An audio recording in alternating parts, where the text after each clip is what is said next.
Vamos a comenzar poniendo en contexto los temas de los que vamos a hablar esta mañana. Nicaragua se ha convertido, además del lugar de trabajo del expresidente Mauricio Funes, en su nuevo refugio. El exmandatario solicitó asilo político al gobierno del presidente Daniel Ortega, aduciendo que es un perseguido en El Salvador, y esta petición le fue concedida. En una entrevista con el canal estatal del país centroamericano, Mauricio Funes afirmó que desde que dejó la presidencia de El Salvador en 2014, esperaba un escenario como el que está viviendo. El expresidente dice que su gobierno rompió con la tradición cooperativista de poner al gobierno al servicio de los grupos de poder económico y logró reducir los niveles de pobreza, y que esos grupos perdieron los privilegios, según él acostumbraban usar al Estado para beneficio propio. Yo no les permití hacer negocios del Estado, por lo menos no negocios ilícitos. Si participaban en una licitación y la ganaban, pues enhorabuena, pero no pudieron seguir ejerciendo más negocios con el Estado ni los privilegios que tenían en el pasado. Romper con esos beneficios, dice Mauricio Funes, que no se lo han perdonado los grupos de poder en El Salvador. Además, trajo a cuenta que en su gobierno investigó 152 casos de corrupción cometidos en administraciones del Partido Arena y que los presentaron ante el Ministerio Público. Específicamente, el expresidente dijo que de todos los casos solo se investigó 2, el de CELENEL y el del expresidente Francisco Flores y los fondos donados por Taiwán. Aseguró que el haber promovido los procesos en estos 2 casos lo han llevado a ser objeto de persecución política y mediática para provocar su muerte civil. Esos 2 casos la oligarquía nunca me los perdonaba. Sobre la investigación por enriquecimiento ilícito, Funes dice que se irrespetó su derecho a audiencia y defensa y que la investigación fue arbitraria y que le acumularon ingresos que había tenido antes de ser presidente y después de concluido su mandato y lo mandaron a un juicio civil. El expresidente señala que está enfrentando un proceso judicial revestido de persecución política en el que la derecha usa las instituciones del Estado para provocar no solo su muerte civil, sino también su exterminio físico. Estando en El Salvador y ahora que iba y venía acá a Managua, recibí información de personas muy cercanas a poderosos grupos económicos del país donde me mandaban a decir que no iban a cejar esfuerzos, no iban a detenerse en verme en la cárcel y de ser posible en verme muerto. Estas son las razones que asegura lo llevaron a buscar asilo en Nicaragua y trasladar su lugar de residencia a Managua. Funes dice que tramitó el asilo el 31 de agosto a raíz de los allanamientos a su vivienda y el decomiso de sus bienes, y también por cómo se han llevado las investigaciones en su contra. Expresó además que sus abogados y que también el mismo partido FMLN le aconsejó buscar el asilo como medida de protección. Esta mañana vamos a conocer el punto de vista de reconocidos analistas sobre los giros que ha dado la investigación contra el expresidente Mauricio Funes. Todo esto en la entrevista de Hechos AM. Bueno, le vamos a dar la bienvenida a este espacio a Roberto Cañas, académico y firmante de los acuerdos de paz y también una de las personas que siempre colabora con nosotros. Roberto, bienvenido, un gusto saludarlo. Para mí es un gusto, qué bueno estar también con el doctor Fortín aquí este final de semana, compartiendo el análisis de la realidad nacional, qué bueno. Y como ya decía Roberto, pues se encuentra también con nosotros el doctor José Miguel Fortín, psiquiatra y exdirector del Instituto de Medicina Legal. Doctor, un gusto recibirlo acá. No, al contrario, realmente es un gusto estar aquí con ustedes dos, me encanta el momento. Bueno, uno de los temas del momento ha sido esta conversación que sostuvo el expresidente de la República, Mauricio Funes, con periodistas de este canal de televisión estatal en Nicaragua, y él hablaba desde que dejó la presidencia en 2014, ya imaginaba que iba a vivir una situación como la que está viviendo en este momento. Pero él decía específicamente y recalcaba que todo esto se ha generado por haber roto esa relación Estado, grupos económicos, gobierno, grupos de poder. ¿Qué piensa, Roberto, de estas declaraciones que hizo el expresidente allá en Nicaragua? Bueno, una cosa es una cosa y otra cosa es otra cosa. El hecho del asilo, que además no tiene desde el punto de vista del derecho humanitario internacional ningún fundamento, no se puede basar, pues, porque el beneficio del asilo es producto de una persecución política. Y en este caso, el señor Funes estaba indiciado en 5 delitos de carácter penal, un 6º de carácter civil, que es el de enriquecimiento ilícito, que por cierto en estos días va a desarrollarse una vista pública, según tengo entendido, y hay un 7º de lavado de dólares. O sea que aquí no estamos, yo no logro, por más que busco y hago el esfuerzo de encontrar dónde está el asidero para hablar de una persecución política, no lo encuentro. Yo pienso que aquí hay 2 dinámicas que corren paralelas.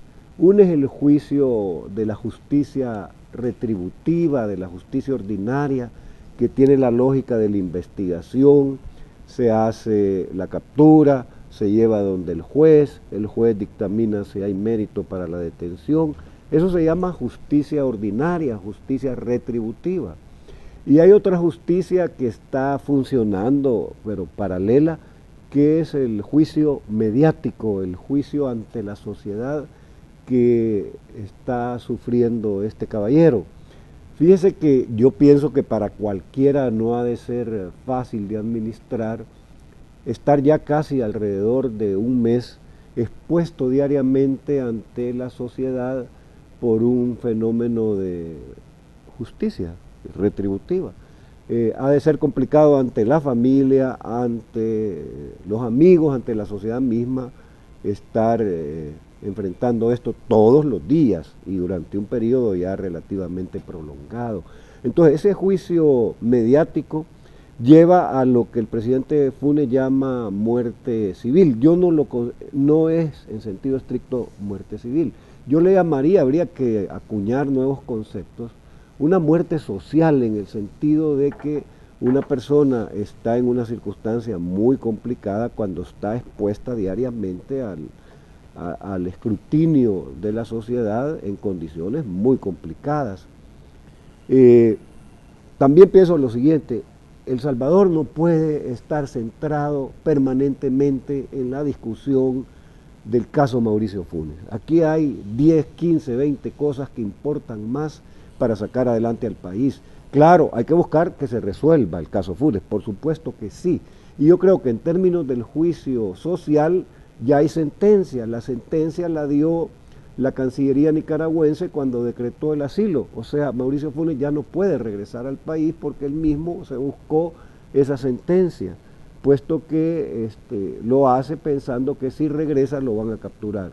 Entonces ya está condenado, no sé por cuánto tiempo, a vivir fuera del país.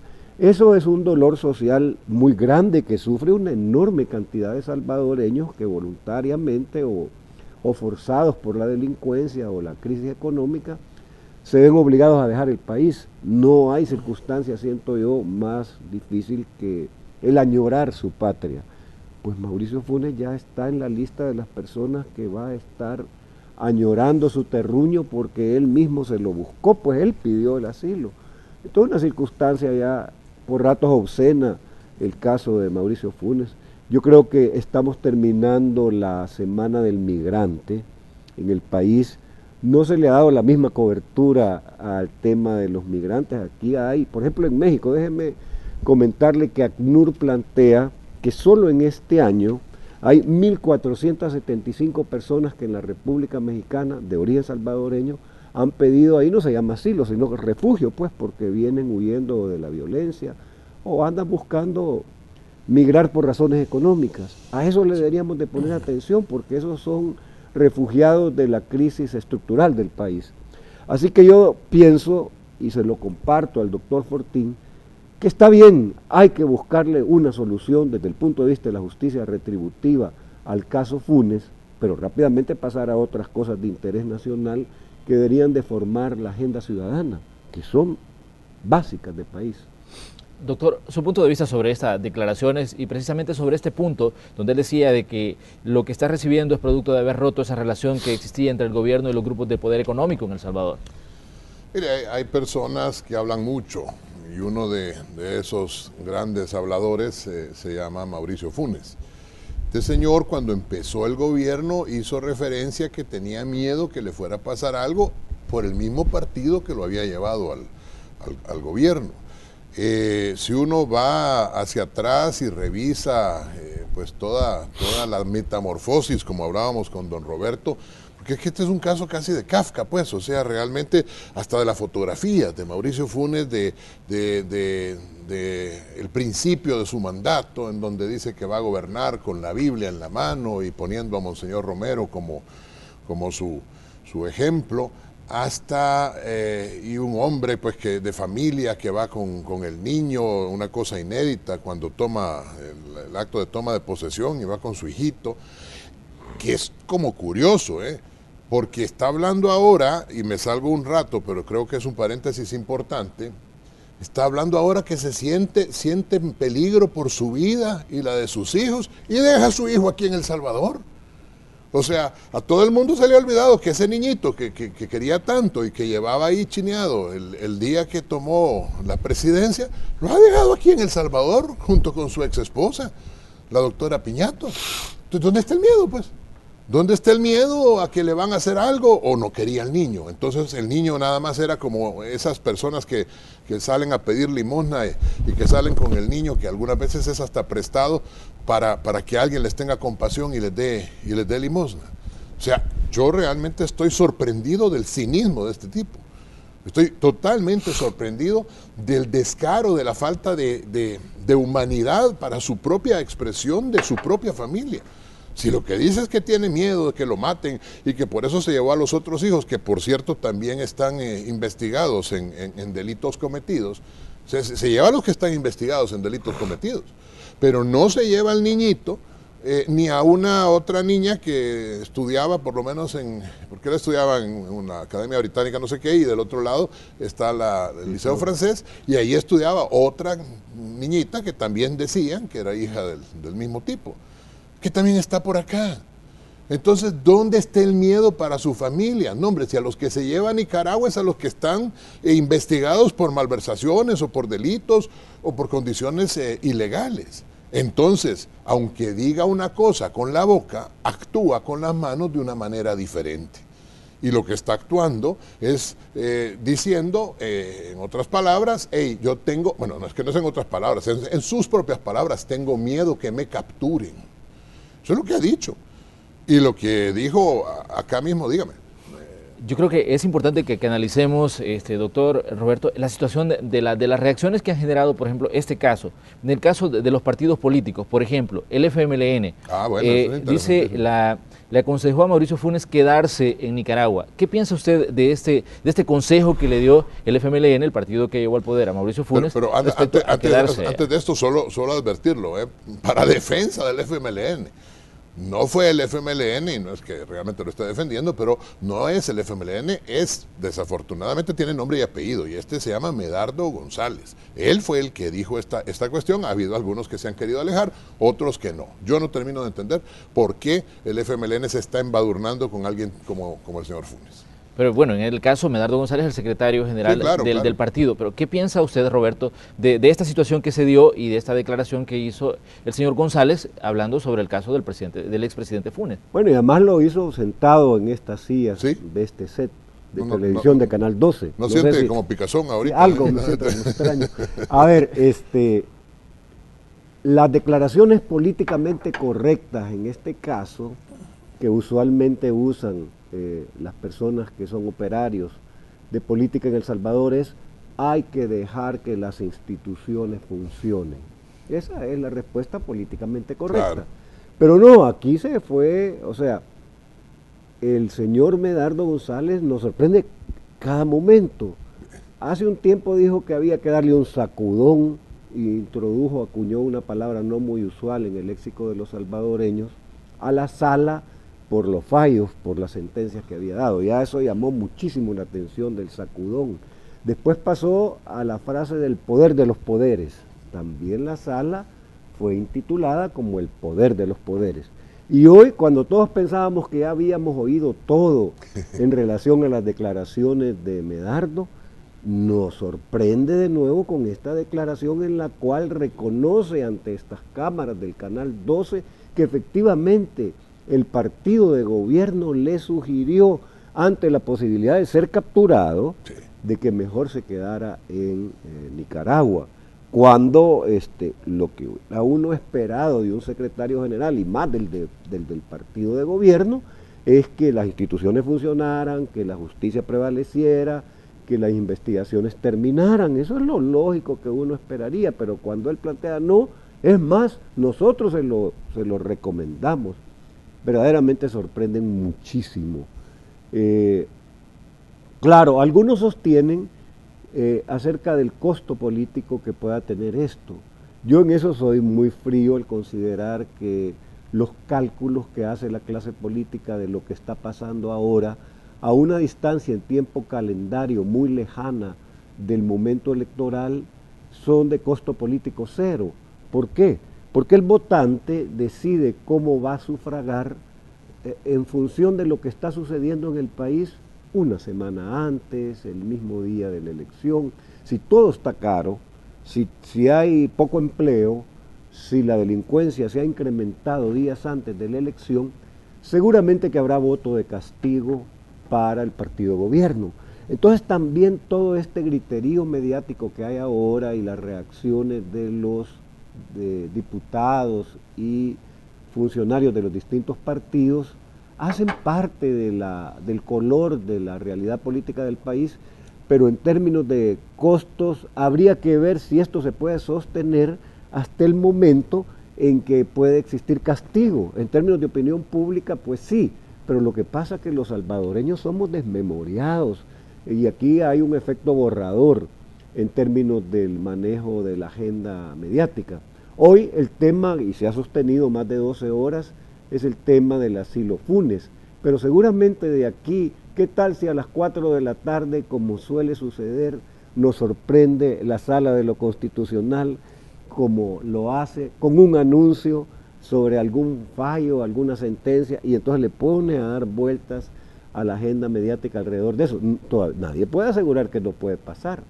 Entonces yo digo que hay que tener un gran cuidado porque, por supuesto que buscarle raja política por parte de los partidos, lo van a hacer pagar costos políticos por esto también, pero si piensan que esto se va a sostener hasta el 4 de marzo de 2018, ahí yo tengo dudas, por lo que le acabo de mencionar. El salvadoreño es desmemoriado y va a reaccionar. Otra cosa sería que una semana antes quitaran el paquete escolar, los uniformes, la entrega de semilla mejorada y que hubiera más desempleo. Entonces, y a los 2 días es la elección, ahí estamos hablando de otra cosa. De lo que sucede ahora, pues, bueno, ya vemos al secretario general de Ghana, que muy pronto va a ser el presidente de la Asamblea y va a cambiar el cuadro de la situación política en ese órgano del Estado, diciendo, bueno, cuando venga el expresidente Funes que plantee los señalamientos que ha hecho. Entonces da lugar a muchas declaraciones, unas también muy cruzadas de una política sentimental, emocional. ¿Qué digo? ¿A qué me estoy refiriendo cuando hablo de la política sentimental? Es la que hace referencia al manejo de las emociones en política y se reduce todo a que esto es una campaña de odio. Eso es un sentimiento. Esta es una campaña que está llena de sed de venganza. Yo creo que reducir, en términos de marketing político, se ocupa mucho en las campañas electorales la política emocional, porque la gente reacciona fundamentalmente. Por eso vemos políticos chineando niños o abrazando viejitas o haciendo acciones que no harían si no estuvieran en campaña. Entonces, hay mucho también de esto, da para un estudio interesante de ciencia política y creo yo también de otras áreas del conocimiento lo que está sucediendo, pero las declaraciones de los políticos, para contestarte tu pregunta, son parte de lo que se esperaría que cada uno hiciera en función de una cosa: hacer pagar costos políticos por sus acciones al adversario. Y el problema de fondo de esto es que caen en esa confrontación, en ese carácter polarizante, las dos fuerzas políticas más importantes del país, y eso no ayuda a sacar adelante a El Salvador. O sea, nadie gana, o por lo menos la mayoría de los salvadoreños gana algo de estar en estar expuesto a esa confrontación. Pero, ¿qué piensan ustedes, por ejemplo, de la reacción de Arena? La reacción que ha tenido Arena ante toda esta situación. ¿Se han extralimitado, por ejemplo, en sus declaraciones sobre el caso Funes, al decir absolutamente de todo y hacer eco, por ejemplo, de lo que se ha estado mencionando de vendetta, de posible humillación? No, pero entonces volvamos a la misma historia. Entonces lo que acabo de decir para el FMLN también hay que decirlo para Arena, pues, o sea, fue el secretario presidente se llama. El presidente de Arena, Jorge Velado. De Arena, Jorge Velado, presidente saliente, el que hace una serie de declaraciones. Yo sí estoy totalmente de acuerdo con lo que dice don Roberto en cuanto a que desafortunadamente esta posición totalmente polarizante hace que los mismos que ahora le aconsejaron a Mauricio Funes que se quedara allá en Managua, etcétera, son los mismos que vociferaron la ocasión anterior cuando el imputado era el expresidente de Arena, ¿verdad? Es decir, yo realmente lo que veo acá es una absoluta, realmente hipocresía.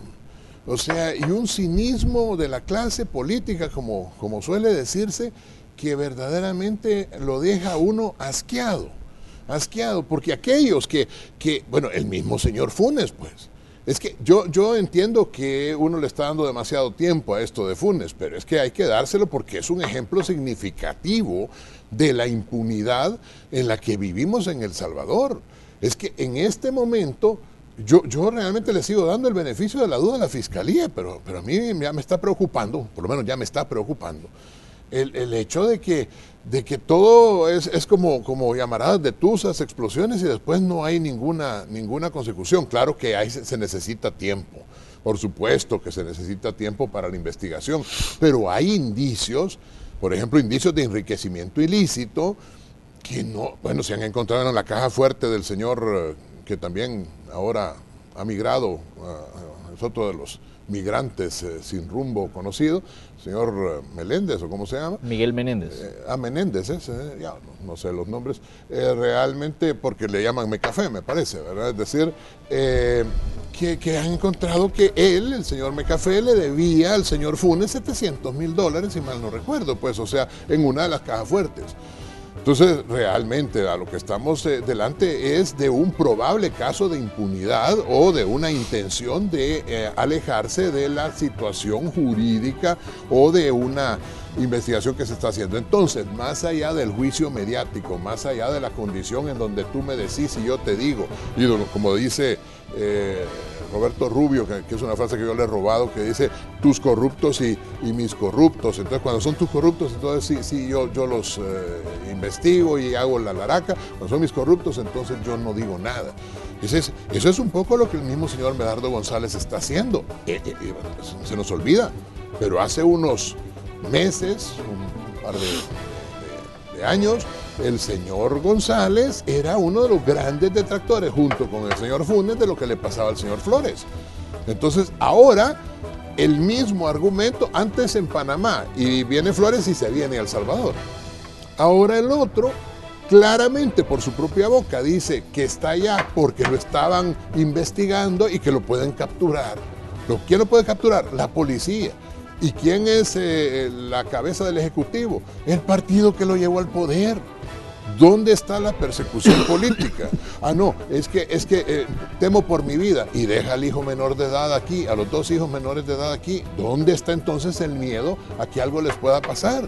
Entonces, hay una serie de contradicciones en la vida de este señor que yo creo que sí vale la pena analizarlos, inclusive, insisto, como psiquiatra.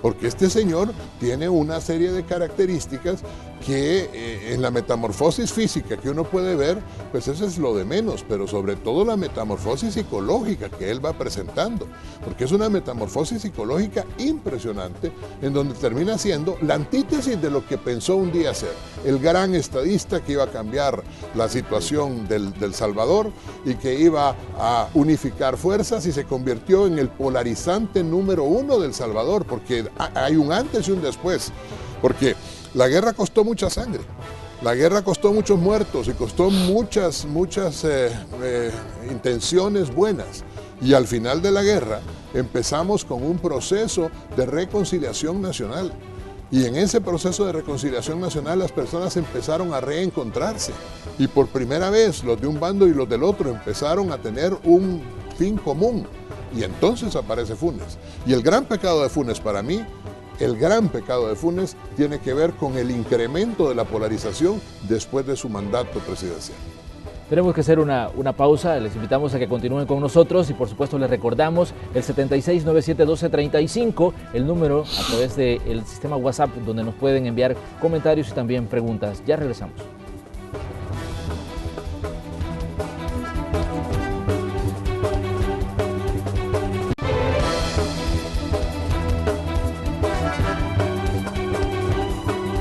Continuamos con la entrevista en ese viernes. Tenemos en el estudio con nosotros a Roberto Cañas y al doctor José Miguel Fortín y estamos analizando la situación del caso del expresidente Mauricio Funes. Yo tengo un interrogante sobre hacia dónde va este caso.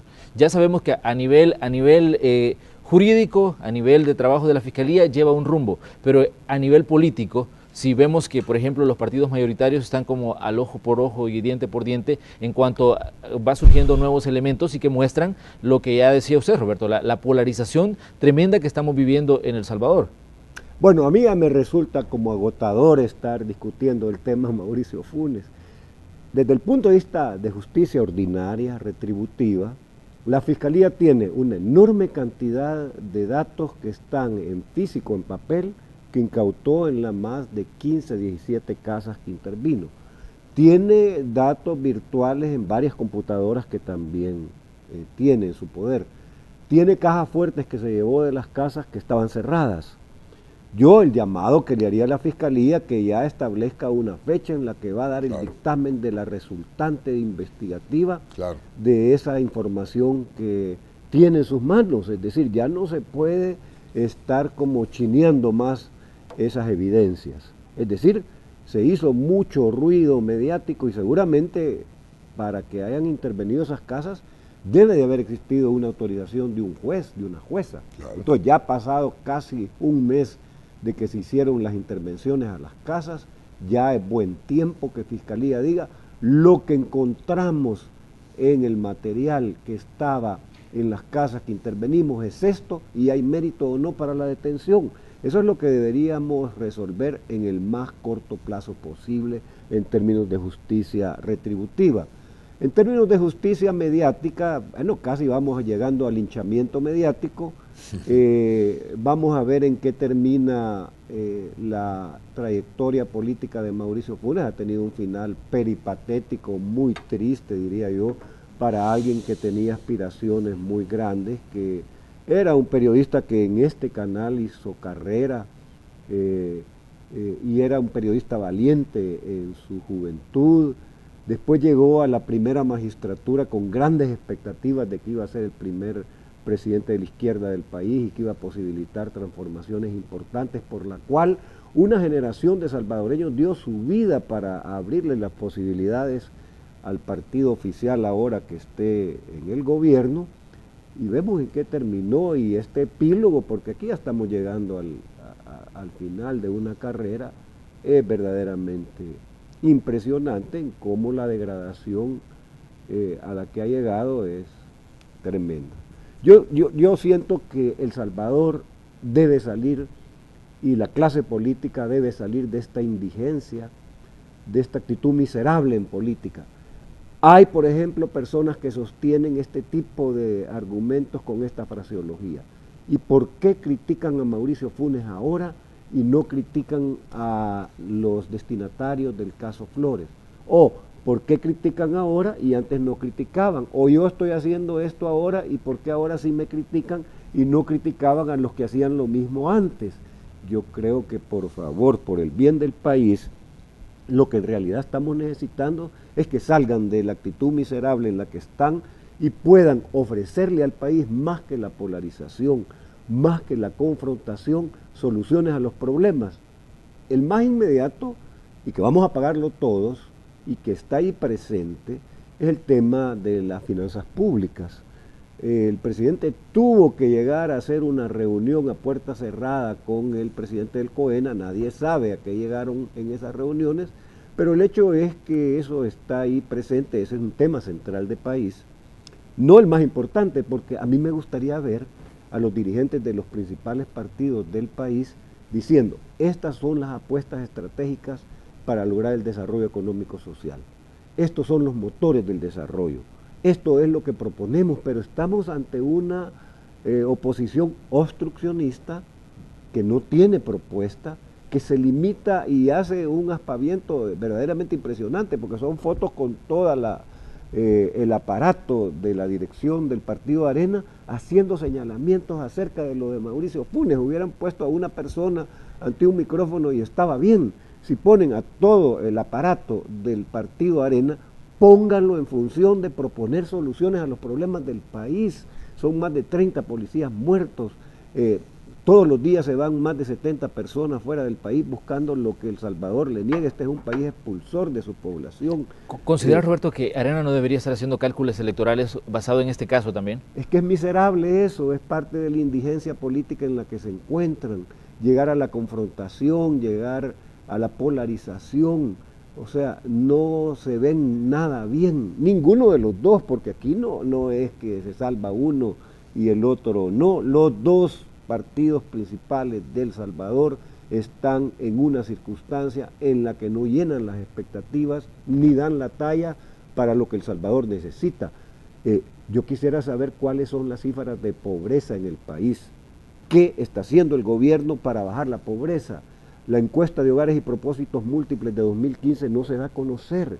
Y yo quisiera saber cómo ha variado la situación de la pobreza en el país, qué se está haciendo en términos de la exclusión social, cómo vamos avanzando para hacer más equitativa esta sociedad, para tener una educación de calidad, para buscar que el sistema de salud pública sea mejor. Esos son los temas que me gustaría a mí que fuesen parte del debate. Pero cuando a lo que nos desayunamos todos los días en entrevistas como estas es ver cómo yo saco raja política y cómo le hago pagar el costo político al adversario de lo que está sucediendo en la coyuntura y que está en la madera de los medios, pues es muy poca cosa para sacar adelante a El Salvador. Ayer, leía una de las múltiples intervenciones que ha habido a través de redes sociales de toda la gente opinando precisamente sobre el caso del expresidente Funes. Y había una que me llamó la atención porque decía lo siguiente: ni Flores ni Funes son objeto de persecución política, sino víctimas de creer que podían hacer cualquier cosa sin consecuencias. Doctor. Por eso, es que ese es el punto al que insisto y reinsisto. Estos son ejemplos de una sociedad enferma, de una enfermedad que se llama impunidad.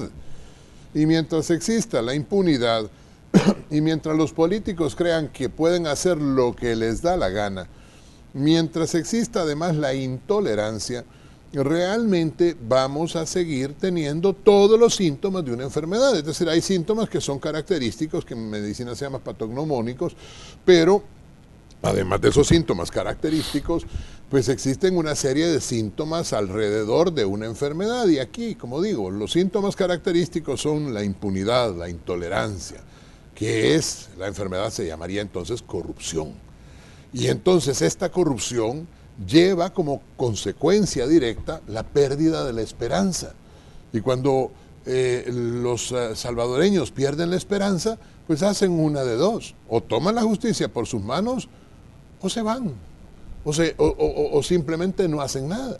Entonces, el país está enfermo, el país se ha enfermado, y no se ha enfermado porque la mayoría de los salvadoreños realmente sean los responsables de esa enfermedad, sino porque una clase miserable, es decir, se ha apoderado, porque hay buenos políticos y hay gente honesta dentro de la política. Y de hecho, el mismo Papa Francisco ha insistido en que los buenos cristianos, no solo los buenos católicos, pero todos los buenos cristianos, deben meterse en política, no necesariamente en política partidaria, pero sí en política en cuanto a no dejar que los malos sean los que hagan las cosas mal. Porque es muy sencillo de repente criticar a los demás y no hacer nada a cambio. Yo realmente creo que en este momento El Salvador ha llegado a enfermarse. Y parte de esos síntomas de la enfermedad son algunos personajes que no son los únicos, Es decir, uno puede empezar a contar y valorar y darse cuenta que hay nombres por ahí que uno dice, pero qué gente más cínica, qué gente más descarada. O sea, una señora por ahí, por ejemplo, que ya no sabe agarrar ni la sombría para el sol. Ahí tiene el guardaespaldas atrás, y estoy hablando, para decirlo con nombre y apellido, de la ministra de Educación. En un Twitter sale la señora ya, y se lo puedo enseñar, ¿cómo se llama? Alguien deteniéndole la sombría porque ya no puede detener la sombría. O el otro que ya no puede jalar el carrito del supermercado. Es decir, hemos llegado a distorsionar la condición de la realidad al punto en que estamos creyendo que hacer trabajos manuales es algo que me va deslegitimando. Entonces, los políticos criollos, primero de un signo, después del otro, tienen que renovarse. Porque es que si no se renuevan, si continúan con esta misma cosa, entonces realmente vamos a seguir en un país enfermo. O sea, yo insisto en ello, el hecho de que el señor Funes y su metamorfosis realmente estén allá en una pseudo asilo, porque además, y dicho sea de paso, lean el artículo 1 de la situación asilar de la OEA, y verán que dice la OEA, Nicaragua firmó esto en 1954, verán que dice esto, que nadie puede ser asilado o pedir asilo o ser concedido el asilo si está siendo perseguido por delitos comunes. Y esto es lo que pasa acá, es decir, aquí si hay una persecución es por delitos comunes. Es un ejemplo. Funes es un buen ejemplo de la corrupción potencial que debe ser investigada. Pero la corrupción solo va a parar en tanto la impunidad desaparezca, y la impunidad desaparecerá en tanto las instituciones realmente trabajen.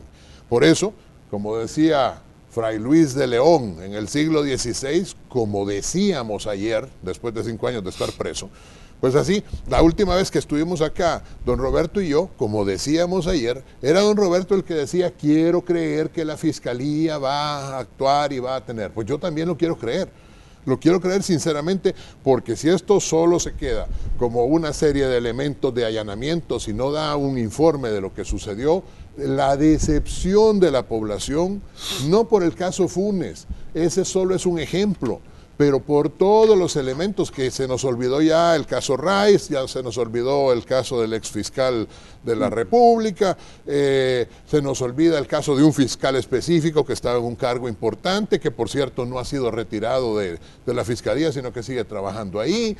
Entonces se nos olvidan un montón de cosas, porque yo estoy de acuerdo que uno de nuestros grandes problemas es la amnesia histórica que nosotros tenemos. A ver, pero doctor, usted es psiquiatra y yo creo que el problema de la sociedad salvadoreña es un problema de salud mental. Sí, es cierto. Es un problema no resuelto desde la finalización del conflicto armado, porque la cultura salvadoreña es una cultura de confrontación. Por eso no es extraño que los políticos acudan a ese tipo de comportamiento. Su conducta es de confrontación, porque aquí históricamente se han solucionado los problemas por la fuerza, por la imposición de la voluntad del que tiene más poder o más fuerza sobre el más débil. Eso no fue resuelto en estos 25 años. Aquí no es una patología de trastornos individuales como esquizofrenia, no, la patología se llama salud mental.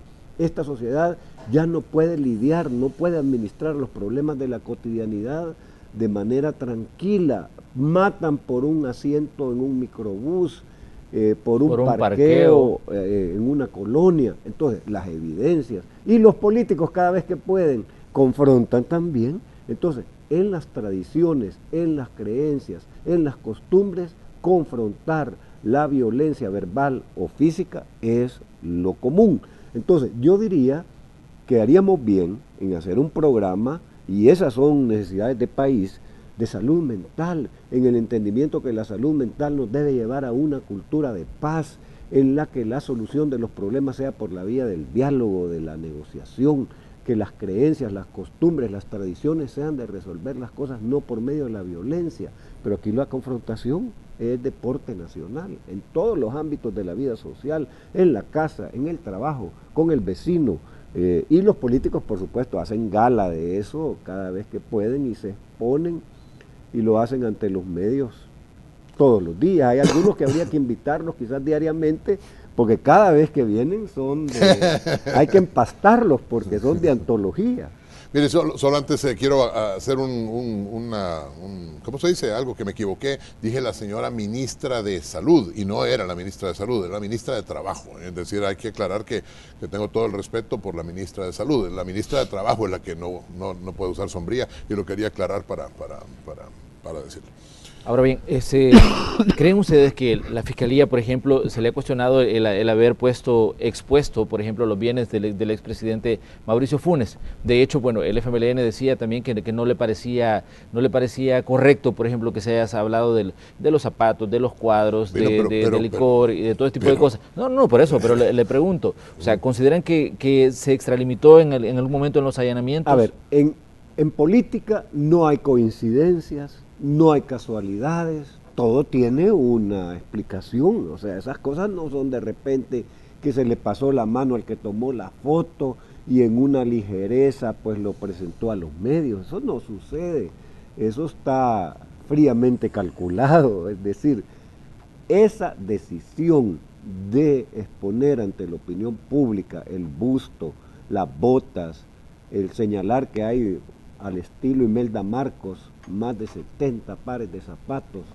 o 100 armas que expresan un deseo de colección compulsivo, pues, yo considero que van en la lógica de lo que decía al principio. Corren simultáneos dos tipos de juicio. El de la justicia retributiva, eso es investigar, capturar, llevar donde un juez y meter a la cárcel si hay mérito, y el juicio social, mediático. Claro, si a mí me exponen ante la opinión pública con un busto que si yo estuviera en los zapatos del susodicho lo hubiera puesto en una bodega o a lo mejor lo hubiera regalado, pero si lo tengo en la sala dice mucho.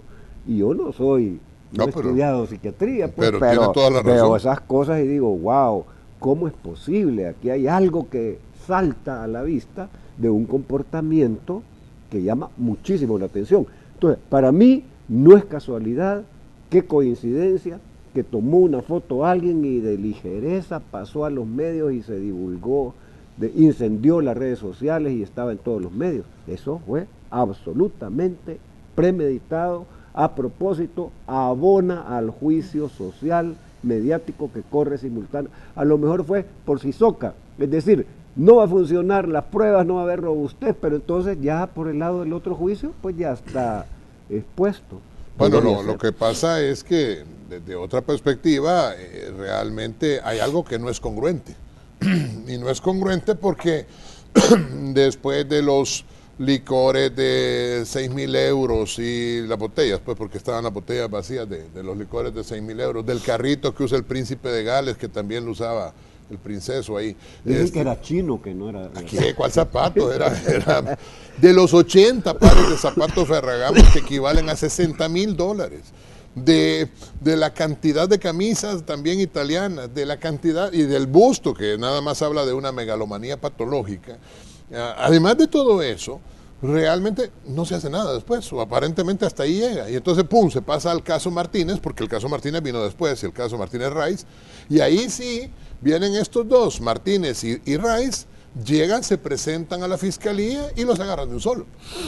En cambio, al otro sigue hablando de que está dando una consultoría, sepa Dios de qué, y además una de las cosas que uno debe preguntarse, ¿de qué va a vivir el pobre muchachito? Pues si no tiene, dice que no tiene petate en que caer muerto, pues no tenía ni una propiedad, todo era prestado, todo el mundo le regalaba las armas, le regalaba las botellas, le regalaba lo que sea, y allá había en Nicaragua una gran mansión, además, que también debe ser regalada y con los hijos mayores que también deben de vivir en otra. Entonces, realmente uno dice, hay algo que es incongruente entre ese momento y lo que sucede después en cuanto a que no se dice nada más. Por eso es que yo insisto que la Fiscalía también tiene la obligación de dar una respuesta de lo que sucedió ahí. Pero, vuelvo y repito, es un poco penoso que todo lo que el FMLN criticó unos meses atrás en el caso Flores, ahora lo defiende exactamente lo mismo, con los mismos puntos y comas, en las mismas circunstancias, en donde el señor Medardo González, en donde el señor Funes en su programa de radio despotricaba y decía lo mismo. Ahí lo pueden ver en un montón de twitters que han salido, lo mismo que el señor decía para el otro, acusándolo de que no podía hablar de esto y de aquello, que no podía hablar de asilos, etcétera. Es lo mismo que está haciendo ahora, y lo que era antes malo, ahora se convierte en bueno. Y eso a mí, yo de verdad no lo entiendo. Me cuesta entender eso que yo llamo cinismo e hipocresía. Porque si hay un delito en lo que dijo el señor Medardo González, pues podría ser que no, porque todavía no ha sido imputado en el sentido jurídico. Pero, hombre, hay una investigación y lo que dice aquí es que se quede allá para que no lo... porque hay peligro de que lo vayan a capturar. Eso es grave, eso es gravísimo. Y es una condición en donde en este momento nos damos cuenta que lo que antes era malo, con las mismas palabras que antes se decía, ahora es bueno. Ahora, la pregunta es, ¿quién sale ganando de eso? Mi respuesta es nadie. La mía también. No gana el país. No gana el país. Y los políticos creen que ganan, pero también pierden. Y de todos lados. Pero ¿creen ustedes que existen las condiciones adecuadas para garantizarle un proceso justo a Mauricio Funes en El Salvador? Pues, pero que por supuesto hay que apostarle a la institucionalidad salvadoreña, porque si entonces nosotros mismos la descalificamos y decimos, no, yo no me someto a la justicia salvadoreña porque la justicia salvadoreña está viciada, entonces apaguemos la luz y vámonos todos. Y solo un paréntesis, entonces si ese argumento es válido, entonces también hubiera sido válido en el pasado y sería válido en el futuro. Y entonces, como dice don Roberto, mejor vamos a la ley de la selva, pues. O sea, que se acabe la fiscalía, que se acabe la policía, que se acabe todo y nos vamos cada uno a defender como podamos. No puede ser así. No, la descalificación también es deporte nacional. Sí. Entonces, no me someto a la justicia porque la justicia está torcida, no hay que someterse a algo que no va a funcionar. Entonces, ¿qué le queda a este país? Hay que trabajar sin descanso por el fortalecimiento de la institucionalidad del país. Hay que buscar a cualquier costo la credibilidad de todos los órganos del Estado, porque si no, la viabilidad de El Salvador es la que está en juego. Y yo creo que esa liviandad, esa ligereza con la que la clase política de este país ve estos problemas son a la circunstancia que nos lleva. Por eso estamos como estamos, porque no hay verdaderamente una visión de país que pueda ofrecer soluciones a los problemas del Salvador. Eso es lo que yo pienso que es el corolario de esto. Sí. Porque seguir hablando de Mauricio Funes a mí me parece ya agotador, qué patético su circunstancia, pues, y ojalá que la justicia retributiva funcione. Pero aquí, ¿por qué no hacemos un foro y empezamos a discutir cuál es la agenda ciudadana en la que médicos, abogados, economistas podemos contribuir a resolver los problemas nacionales? Eso ganamos todos que estar en esta confrontación estéril, en este tipo de oposición obstruccionista. ¿Sabe, don Roberto? Lo que sucede es que el que lleva esto todos los días de nuevo a las redes es el mismo Mauricio Funes, porque desde lejos de la jaula de los leones, haciéndose pasar por valiente cuando es un cobarde, realmente está gritando y vociferando allá, a lo lejos, que venga a hablar aquí, y que dé la cara aquí. Y entonces que demuestre toda su inocencia, porque así como hay un principio de inocencia, también hay una presunción de culpabilidad, que es lo que hace que la Fiscalía en un momento determinado empiece a investigar, por ejemplo, de dónde viene esta cantidad de bienes y con qué se compraron.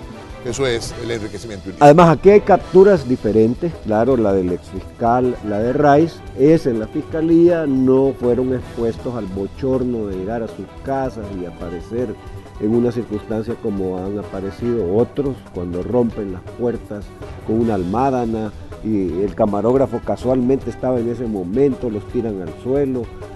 Hay capturas de capturas, hay cárceles de cárceles también, hay en la DAM, hay en la dirección de narcóticos, pues hay suites ahí donde están los que llegan privados de libertad, que no es lo mismo a las otras circunstancias en las que están otros privados de libertad. Tenemos que hacer la última pausa, ya regresamos con las conclusiones de la entrevista de hoy.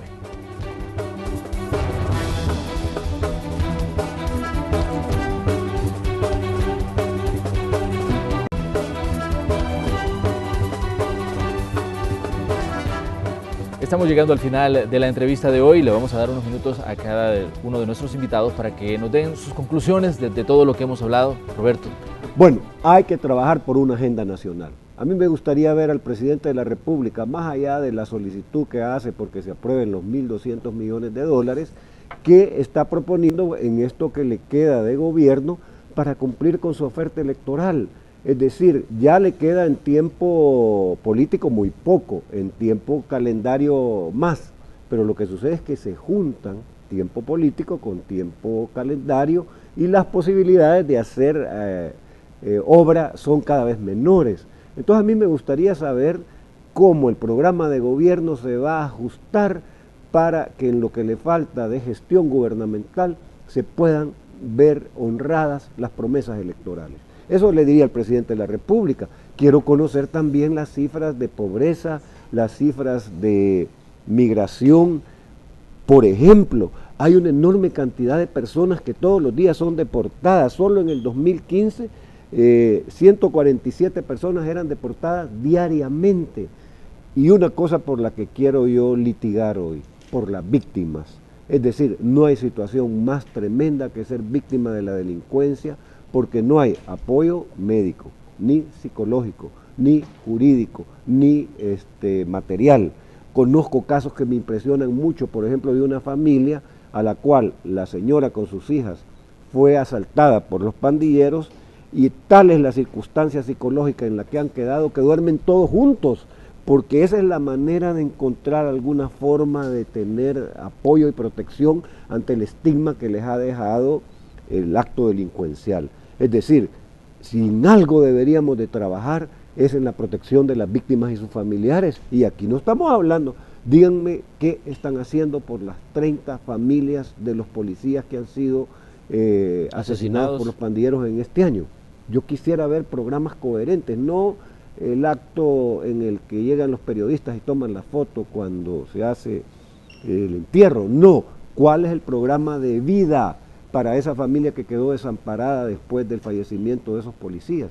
Eso es lo que me gustaría ver, un programa de atención a las víctimas, un programa de salud mental y el desarrollo de una cultura de paz. Con eso me conformo en esta mañana, si usted me pide qué es lo que yo pediría para cerrar esta... No se conforma con casi nada, don Roberto. Doctor. Bueno, realmente hablando un poco en la tesitura de lo que don Roberto acaba de mencionar, pues a mí sí me gustaría ver un gobierno realmente, sea del signo que sea. El que está ahora es el gobierno de la República. Y por eso hay que hablar de este gobierno, no puede hablar uno de otro gobierno porque es el gobierno de la República. Y a mí me gustaría un gobierno que no tolerara la impunidad, que no tolerara la corrupción y que fuera rígido y fuerte con cualquier corrupto. No solo con los corruptos del otro, sino que con mis propios corruptos. Y que así pudiera dar una señal de el presidente de un verdadero estadista. No será muy bueno para hablar, pero parece un buen hombre. Ojalá que lo sea realmente. Y en ese sentido, realmente tiene que demostrar que está arriba de la corrupción y que va a defender a los propios a costa y espada de cualquier cosa y en contra de la ley, hablando mal de la jurisprudencia, hablando mal de la sala de lo constitucional, hablando mal de los jueces. No, tiene que sobrepasar esta condición y ser un verdadero estadista. Así vamos a cerrar la entrevista correspondiente a este día viernes. Agradecemos a todos por haber estado pendientes. Agradecemos también a nuestros invitados. Gracias por habernos acompañado. Gracias por la invitación. Al contrario, gracias. Así cerramos el espacio de la entrevista. Recuerden que las mejores opiniones surgen del pleno conocimiento de los hechos y nosotros acá lo que hacemos es exponer esos hechos. Tenemos participaciones también de las personas que han estado interactuando con nosotros a través de WhatsApp. Dice alguien acá, buenos días, Funes es un prófugo y corrupto y ¿por qué no le dicen al FMLN que lo haga regresar al país? Aquí es donde está siendo investigado. Saludos al señor Fortín. Tenemos otro mensaje, nos dice, buenos días, los felicito por el espacio de opinión. Les saluda el licenciado Edward Dubón. La pregunta para sus analistas es, en caso de ser encontrado culpable, Mauricio Funes, ¿cómo harán las autoridades salvadoreñas para que enfrente a la justicia tomando en cuenta el asilo político ya otorgado? Tenemos una participación más, dice, para el señor Cañas, ¿qué sucede con nuestra población que tiene mente corta y rápidamente se olvidan de los actos de corrupción de las extremas de nuestro país? ¿Por qué también, dice, no investigan a Alfredo Cristiani y Armando Calderón Sol? Esto de la corrupción no es novedad y no puede aplicarse solo para algunos. Tampoco, dice, no tiene que blindarse el límite de tiempo para no ser investigado. En otras palabras, de un vivo a otro vivo, ¿por qué las instituciones no son equitativas? Bueno, estas son las participaciones de las personas que están interactuando con nosotros a través de Facebook, este sistema a través del cual pues ponemos a disposición el 7697-1235. Obviamente le vamos a pedir a nuestros invitados, antes de que se vayan, que nos digan, bueno, qué piensan de lo que dice la gente brevemente, porque ya me están diciendo que se nos ha acabado el tiempo. Yo creo que los que mandan y los que pueden enviar ese tipo, o han sido empleados de medicina o trabajan legal, en la UCA, o son alumnos míos en las materias que imparto en la UCA, que andan buscando ahí algún apoyo. No, la verdad es esta. Yo creo que estos programas contribuyen a formar opinión pública si ayudan a armar el rompecabezas, porque la visión de las personas es dispersa. Es decir, la madera dice tal cosa, entonces yo cuando me reúno con mis amigos hablo de lo que acabo de oír o ver en el noticiero que es el titular. Entonces, si este programa que hace Canal 12 contribuye a que exista una visión de conjunto y que podamos ver que los fenómenos de la realidad nacional son económicos, sociales, políticos, internacionales, y que hay que ver toda la película en su conjunto y no quedarse con enfocar casos patéticos, pues eso es lo que creo yo que se merece el país y que se merecen los que nos ven. Doctor. Bueno, yo insisto en que estos son casos emblemáticos que son potenciados por los mismos actores, porque, vuelvo a repetirlo, el que pasa todos los días insultando a alguien más sigue siendo Funes.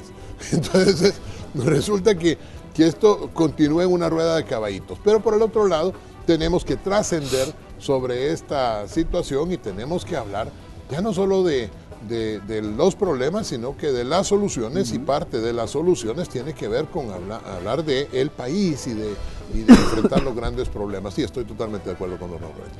Bueno, con esto vamos a cerrar. Gracias por haber permanecido en sintonía del espacio de la entrevista. Les recordamos que continúen con Canal 12 porque ya viene la segunda parte del Noticiero Hechos.